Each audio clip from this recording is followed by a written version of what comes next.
to Drishti IAS. So today is 23rd of April, and as always we are going to begin with our Hindu analysis.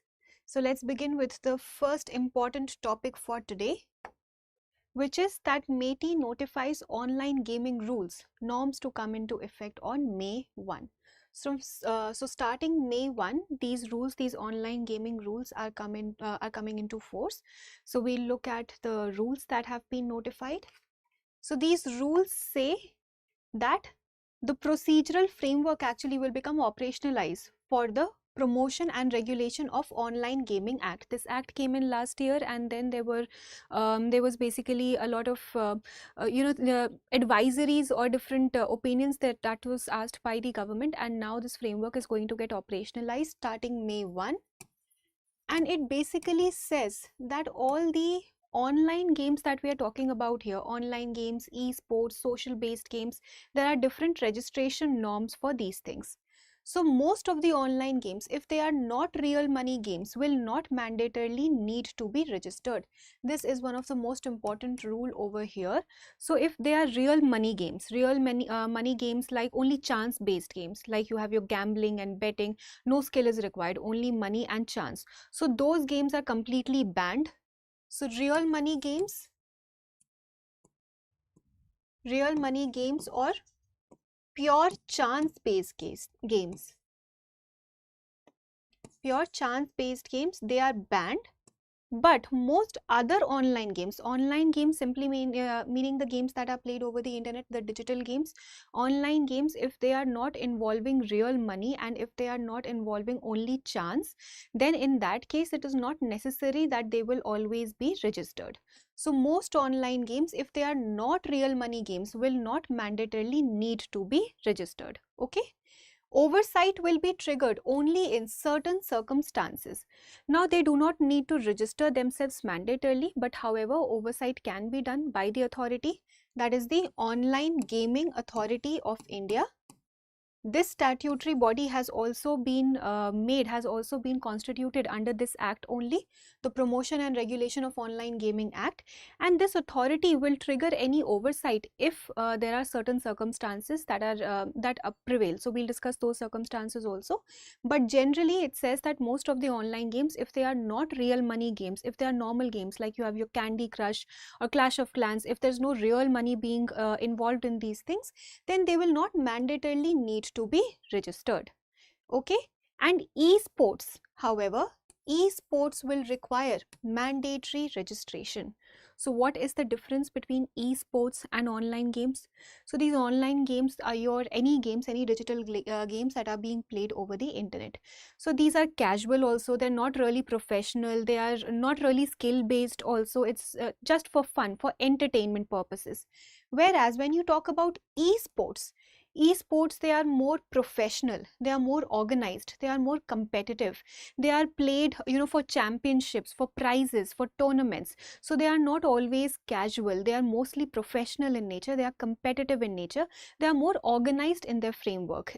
So when we talk about esports, so online games, if they do not require any real money, they do not need a mandatory registration. But esports, because they are more organized, because they will require money at times, and it's not purely chance based also, it is skill based, but because they are winning or they are playing for prizes or tournaments or championships, they will require mandatory registration. Okay. So esports, you'll have these three categories: real money games, which are based only on chance like betting and gambling, completely banned, not allowed at all. Then you have most of your online games, if they do not do not involve real money, if they are only for entertainment purposes, not necessary registration required. And then you have esports, necessary registration will be required. And for the online games also, even though necessary registration is not there, but oversight can be triggered in certain circumstances. Okay. So the government here has said that we are not obligating anybody to apply to determine whether it is an online money game, online social game or esports. That said, such determination will be triggered in 3 situations. So the government basically said that they wanted to keep everything very light, very casual. They did not really want to impose a lot of regulations, rules and restrictions on online gaming. That's why they said that it's not necessary, or we're actually leaving it to the platforms only. We're not asking them to come and tell us whether they are an online gaming platform, or if there's real money being involved, or if it is an e-sport, or if it is a social game. That kind of a determination is not really required from their end. However, that determination meaning that categorization, that whether it is an online money game or online social game or esports, it can be triggered by the authority, by the OGAI, in three situations. Okay, in three situations. Those three situations are: one is suo motu by the authority, meaning the authority itself can take cognizance.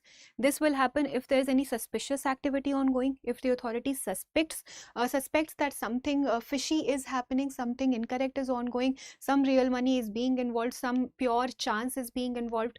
In that case, a suo motu action can be taken. First circumstance. Second, in case of esports, we already saw esports require mandatory registration.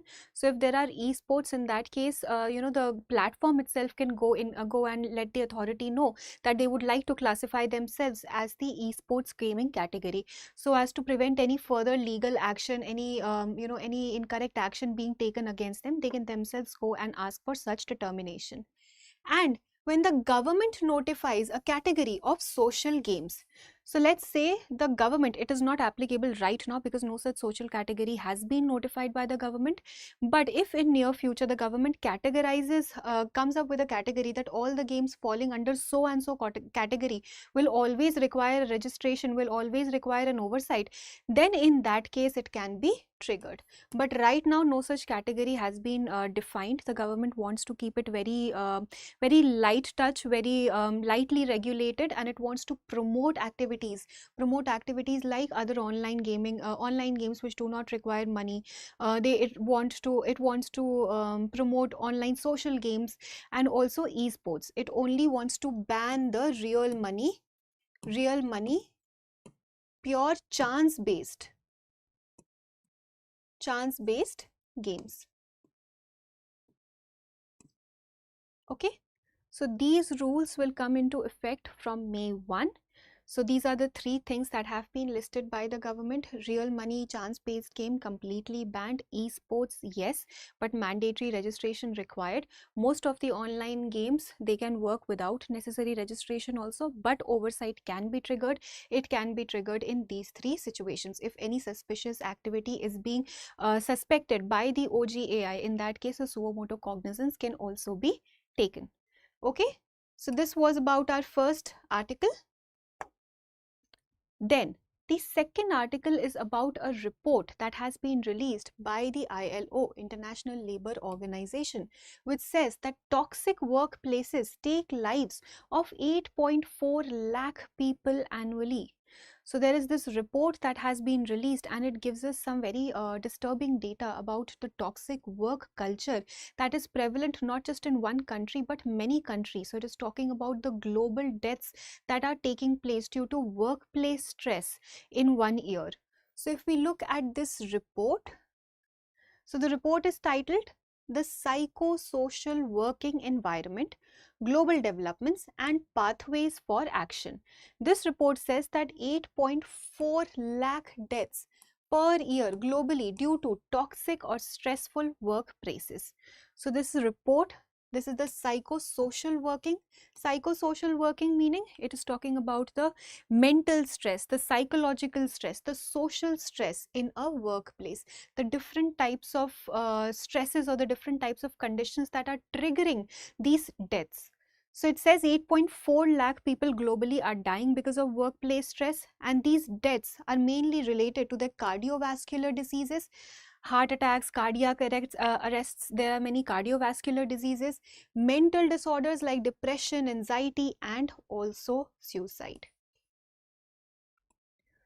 So the ILO released this report, and it says that workplace conditions are not great all across the across the world. Like there are long working hours, there are unrealistic expectations, there are strict deadlines, there is low reward, low recognition for the work that is being done. There is a poor work-life balance. So because of all these things prevalent across the world, so many people are dying. 8.4 lakh people are dying globally. Workplace harassment is there, bullying is there, many things are coming into play, and they are mostly dying because of cardiovascular diseases, because they are either contracting cardiovascular diseases or mental disorders, depression, anxiety, chronic disorders, and also suicide. So if we look at the implications of this, one is a health implication. Personal loss is happening, so many lives are being lost, so many people, they are losing their health impact is there, and then economic loss is also happening. 1.37% of global GDP is also being lost. This workforce that we are losing, they could have contributed to the GDP. So 1.37% of global GDP is also lost annually due to workplace stress related issues. So health issues are coming up, economic issues are also coming up because of this, and 45 million DALYs lost annually. Disability adjusted life years. DALYs is disability adjusted life years. Now this means that, let's say there's a person who's working in this toxic work culture, there's a lot of stress, he has to meet unrealistic expectations, there are long working hours, he cannot take care of his health, he's not sleeping properly, he's not eating properly. So there could be two things. Okay, this person can have these two conditions. One, unfortunately, it could lead to an untimely death of the person, either through suicide or either through any cardiovascular disease. So let's say if the person was supposed to live for 60 years, hypothetically, under healthy circumstances, if the person was supposed to live for 60 years, he died at only 40 years. Because of the stress that he inculcated at work, he died 20 years before his healthy lifespan. So here these 20 years were lost to workplace stress, right? So the first situation that he can find himself is an untimely death, and the second situation can be that even if the person is alive, the person has contracted some diseases. So the person either goes into chronic depression, anxiety, or there's huge mental disorders, or any other lifestyle disorders have come up. He's not taking care of his eating habits appropriately, junk food is being taken up, cholesterol increases, BP increases, there could be diabetes, anything, basically any lifestyle disorder, obesity, anything can come up. So in that case also, so second condition that he can find himself is that even though he's alive, he's still living an unhealthy life. He's still living an unhealthy life. So the number of years that are being lost in this, in the second case also, he started living an unhealthy life. In that case also, that could lead to an untimely death, or that could basically lead to some form of a disability that can be generated. So he'll have to, he's alive but he's disabled in some manner. So those healthy years have been lost in the second case also, healthy years have been lost in the first case also. So these are the number of years that we are losing, or that are basically being adjusted because of the workplace stress. That makes up disability adjusted life years. So many people, like 45 million years, not people, 45 million years have been lost annually, are being lost annually to such workplace stress, that people either they are conceding to untimely death, or if they are alive, they are contracting some form of a disability. So the workplace stress situation is actually very critical in the entire world right now, not just in India, not just in Asia, but in the entire world. Of course, European countries are doing better. They follow different practices. There's a 4-week, 5-week practice, but in India or in other Asian countries where a lot of outsourcing of manpower is done. In that case, in many countries, we are working for longer hours, longer than 48 hours, longer than 40 hours. Sometimes it's also 60, 70 hours. That is also being popularized by some of our industry leaders. So these things are also happening, and this is actually in creating or giving rise to a very toxic work culture. Not everybody can accustom themselves to this kind of a work culture. So what needs to be done? The recommendations that have been given by the ILO are that you improve workplace policies. You improve these policies, you limit the number of working hours, 8 hours per day, 7 hours per day, 5 days a week, whatever it is, you limit it to a restricted number of working hours. And if there is overtime, first of all, there shouldn't be a lot of overtime, but if there is overtime, then appropriate compensation should also be provided. If there is any bullying, if there is any harassment that is happening, people should feel comfortable, employees should feel comfortable in reporting those things. So policies need to be adjusted, proper holidays should be given, sick leave should be given. Then mental health should be focused. Employees' mental health should be focused upon. If there's a lot of stress, if people are coming up and they're saying that there's a lot of work stress, there's a lot of deadline pressure, they should be listened, they should be actually, heard appropriately, and proper seminars can happen, mindfulness can be practiced, yoga sessions can happen, anything basically to take care of the mental health of employees. Reduce the working hours, yes, linked to this only, that you reduce the working hours. There are many companies where 50 hours, 60 hours is also a regular norm. Reduce that.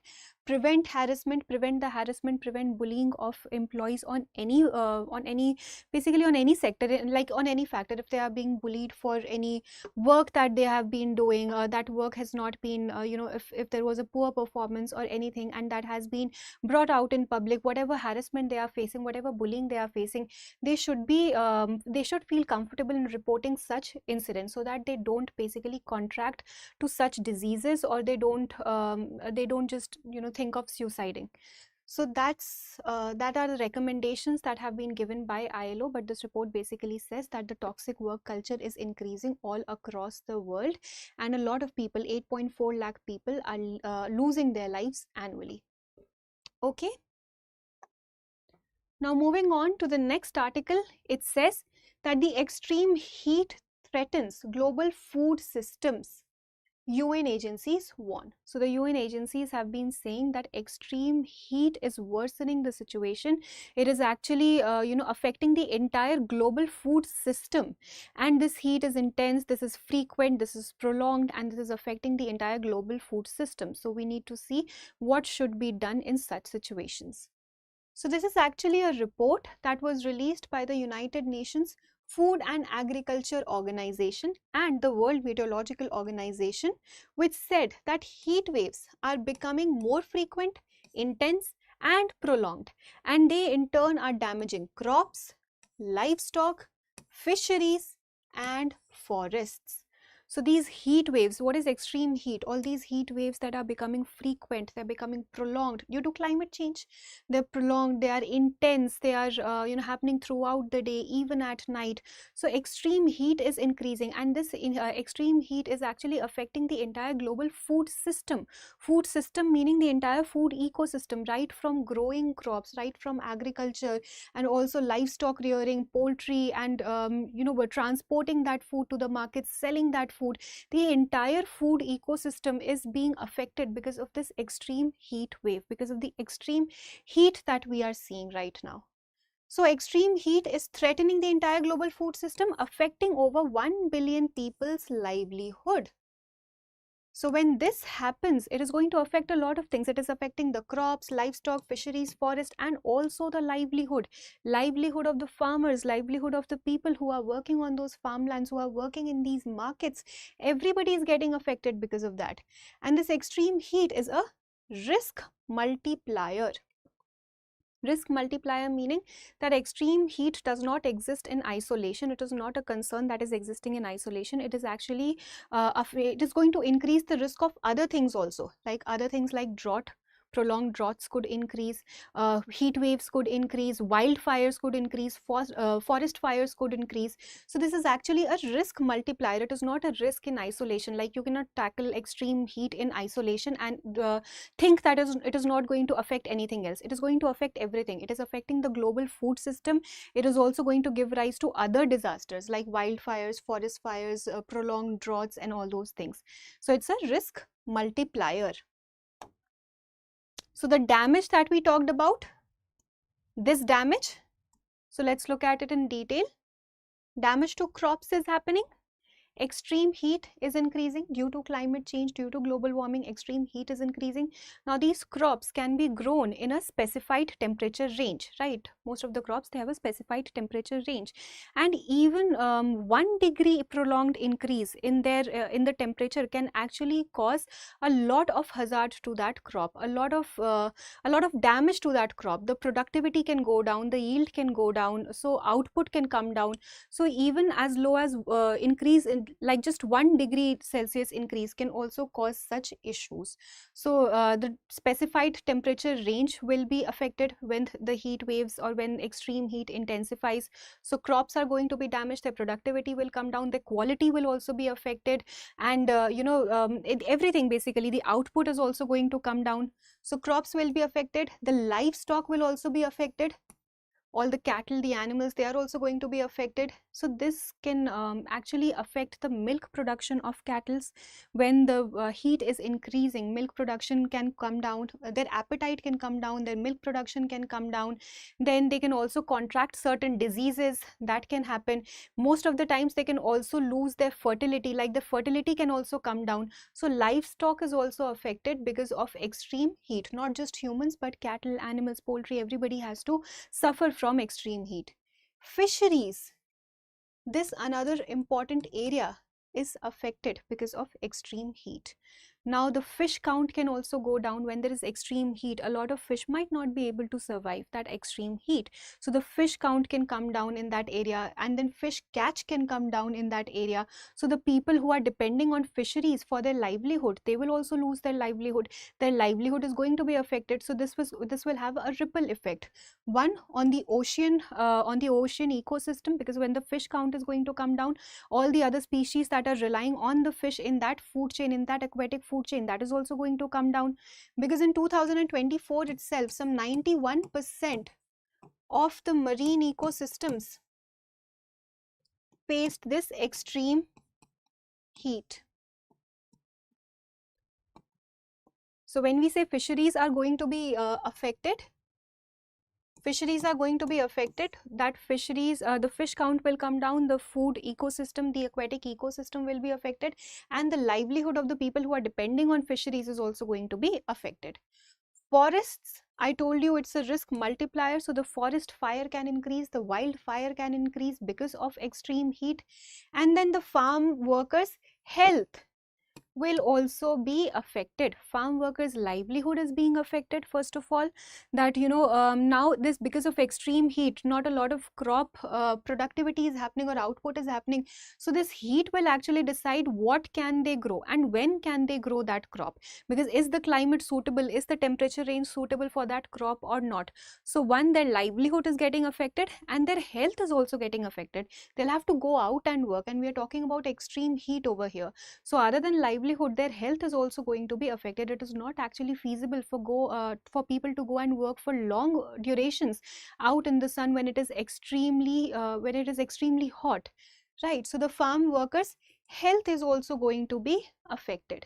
So this is the damage that extreme heat is causing to the entire global food system. So there are some things that have been recommended.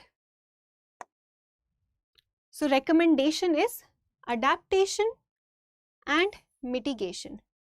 Now this is some data that was actually presented in the report, which basically highlights what kind of a damage can extreme heat cause to crops. So in Morocco, 6 years of drought plus heat gave a fall in the production of cereal by 40%. 40% is a huge drop. So the cereal production, it fell by 40% because of 6 years of prolonged heat and heat and drought in Morocco. So this is the data that has been presented by the report to that has been presented by the report to basically highlight that the situation is very grave. The situation is not light, and if such things continue, if extreme heat continues, the countries across the globe are going to suffer, because we're talking about the global food system here. So what can we do? We can adapt. We can either adapt to climate change or we can mitigate climate change. Adapting to climate change meaning we can focus more on drought resistant, heat resistant crops, and focus on agriculture in those areas. So that is adaptation. And mitigation is that we tackle the root cause of climate change, like we cut down on the emissions, so that emissions of our greenhouse gases, so that global warming does not increase, climate change does not happen. So we attack the root cause in mitigation, and in adaptation we learn to survive with the consequences of climate change. So climate change is happening, it is inevitable at the moment, so we'll have to adapt to it, and at the same time we'll also have to look at mitigating it, attacking the root cause, so that it does not affect us this much in the long run. Okay, so this was about the next article. So the next article says that the government claims women winning unreserved panchayat seats in significant numbers. So the Panchayati Raj Day is tomorrow, April 24.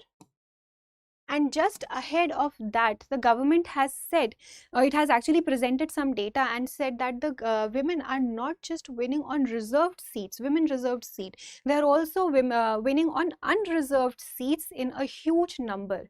So it has highlighted, this data has actually highlighted the trend in women reservation and what kind of seats, or I'm sorry, what kind of trends are there in the different states. So what is the representation of women in the panchayati level in different states, and what does this data tell us? And it has also highlighted certain challenges that still exist.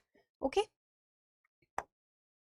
So women constitute over 49.7% of all elected panchayat representatives, meaning that women were winning in unreserved seats as well in significant numbers. Now, when we talk about women and Panchayati Raj, we know there was a 73rd Constitutional Amendment Act, which gave how much? 33% reservation to women in the Panchayati Raj institutions, correct? The constitution mandates 33% reservation. 1/3 of the seats have to be reserved for women in Panchayati Raj institutions. But in some states, it is as high as 50% also. And in some states, it has also crossed the 50% bar. Like some states are also giving 50% reservation to women. They have not restricted themselves to only 33% reservation in the Panchayati Raj institutions. They have went over and above 33%, and they are also providing 50% reservation to their women. So some data from the government was released, and it said that out of the overall representatives, all the elected panchayat representatives, like almost half, 49.7% of them are women representatives. So this means that they have already crossed their 33% representation bar. Women are actually winning from unreserved seats also. Unreserved seats meaning general seats, seats that were not reserved only for women candidates, seats on which male candidates were also contesting. So they are winning from those seats also. Okay. So in states where 50% reservation is provided for, the maximum proportion of women representatives was seen in Chhattisgarh, where 54.78% panchayat representatives are women. So in Chhattisgarh, 54.78% representatives are women. So Chhattisgarh has 50% reservation, but there this 50% reservation, 50% representation bar has also been broken by the women candidates. They have a representation of 54.78%. So we know that very recently the 131st Constitutional Amendment Bill was defeated in the Lok Sabha. It had actually linked women reservation to the delimitation exercise, and the delimitation was to be conducted based on the 2011 census, but the opposition was united on this and the bill was defeated. And now we'll have to see what holds in the future for women reservation. Will it be implemented in 2029 or will it be implemented in 2034? Which census are we going to follow for the delimitation data? And are we going to do a new delimitation exercise, or will that be implemented in the current strength of 543 only? So these are some questions that will be answered in the near future. But in the context of all this and ahead of the Panchayati Raj Day, this data was released, and this data shows us some encouraging data, that even though in the state legislation level or at the parliament level we are still struggling with women reservation, but when we look at the grassroots level, when we look at the Panchayati Raj institutions, we see that women are actually performing great in those areas. Their representation is increasing day by day, election by election, and in many states they have actually crossed the 33% bar, and they have also exceeded 50% representation, like in Chhattisgarh, which simply means that they are also winning from the unreserved seats. Okay. So what does this indicate? This indicates real empowerment. Real empowerment meaning that we are not just winning, like women candidates are not just winning from their reserved seats, they are winning also against their male counterparts, which means real empowerment is happening. People are seeing some merit in them. They are winning on the basis of their merit, their popularity, the work that has been done by them, the promises that they are making, or the potential that they have. So it's real empowerment, that they're actually able to step out of their houses, they are able to represent themselves, and then they are able to carry out those decisions, also implement those decisions that they have promised. And changing mindset of voters, this also is very important, that voters also are now taking interest in voting for the female representatives, even from unreserved seats, even when they have a male representative competing against them. So it's a changing mindset of voters also, that voters are accepting females as their representatives. They feel that they can go to the female representatives, they can have their concerns addressed, and they are placing their trust in women representatives also. So there's a changing mindset of voters as well, and it's a real empowerment that we see at the grassroots level. But please note that this is not devoid of any challenges or risks. There are still risks that are associated. One is proxy politics. Even though the representation is increasing at the grassroots level, in many cases we still see something that is proxy politics. Proxy politics, indirect influence by their male counterparts, by the male members of their family. Like even if a woman has won a seat, like has won a seat in the Panchayati Raj elections, even in that case, let's say that female members or her husband or her brother is actually going to represent her on the ground level. People are not going to go to the female, they'll actually go to the male member of her family and have their concerns addressed. So these are some proxy politics situations, like we have pradhan pati concept is there, like panchayat can be headed by a female member, but the person, we have seen that in a very famous web series, right? So but the person or the husband of the lady is actually going to be the real figure, the real panchayat sarpanch of that panchayat. So these things happen. This proxy politics still happens at the grassroots level. The proportion is definitely decreasing. We would want that to decrease, such cases to decrease, but such proxy politics do happen. And social barriers of patriarchy, of education and training are still there. It is still not easy for women at the village level to go out and get themselves educated, make themselves capable of contesting the elections and understanding what is going out in the entire scenario, or making themselves aware of their rights. So there are social barriers, there are patriarchal barriers that still exist. But having said that, this representation in itself is not something that can be just completely let go of. We'll have to give it its due importance. This basically means that yes, women are winning from unreserved seats also, and these can actually be the panchayats can actually be seen like a training ground for women, where women representatives, they are increasing their numbers, they are increasing their representation, they are getting themselves trained in politics, like they're getting themselves trained in people to people interaction, in how to get things done, in what should be done to benefit the people of the society. They're getting themselves trained in that political scenario, and then also preparing themselves to basically participate in the state legislative assemblies also, and even in the parliament as well. So that can be a next step for females. Okay, so this was about women reservation, and now we have one last short news left for the day. If there's anything you would like to ask, please let me know. Yes, El Nino effect too. All right. Now, the last news for today is that INS Nirikshak arrives in Colombo for India-Sri Lanka diving exercise. So there is a diving exercise that is ongoing that will actually start between India and Sri Lanka. It's not a combat exercise. It's just it's a friendly exercise. It is going to talk about exchanging best practices and increasing the interoperability between the diving exercises or between the ships of these two different countries. So India and Sri Lanka, they have this DIVEX or India-Sri Lanka Diving Exercise 2026 that is scheduled from April 21 to 27 in Sri Lanka. And for that, our INS Nirikshak has arrived in Colombo. So it is Indian Navy's diving support and submarine rescue vessel which arrived in Colombo to participate in the 4th edition of DIVEX 2026. So what is DIVEX? It's a diving exercise. It is happening in, it's the 4th edition. It is happening in Sri Lanka, and from India the participation is being done by INS Nirikshak. This is some static information that becomes important for the statements that can be asked in prelims, right? It's not a combat exercise. It's an interoperability exercise, exchanging of best practices exercise. And one important thing that is being done in this exercise is that as a part of our humanitarian outreach, INS Nirikshak will present 2 Bhishma or Bharat Health Initiative for Sahyog Hit and Maitri cubes as part of Arogya Maitri program. So this Bhishma cube is, these are portable medical units that have the capacity to treat 200 people, approximately 200 people.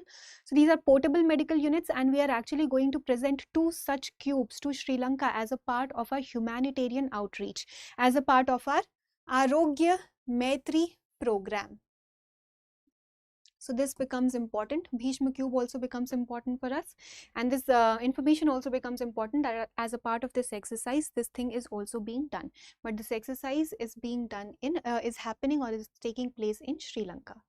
Okay, so that was all for today's discussion. Now we will look at a practice question for prelims. And before we do that, today is the last day for our Civil Services Day sale. 23rd April is the last day. Here you are getting up to 50% off on all our online courses, pen drive courses and test series, and a flat 25% off on books, DLP and magazines.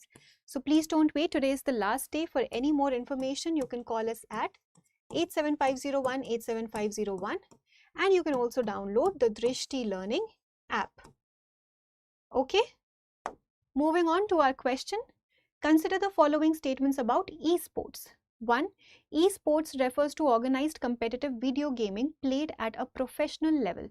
2. All online video games automatically qualify as esports. 3. Esports tournaments often include prize money and sponsorships. Which of the statements given above is or are correct? A. 1 and 2 only, B. 2 only, C. 1 and 3 only, or D. 1, 2 and 3. Please attempt this question and provide your answers in the comment section. Thank you for watching, and we will meet tomorrow in a new video.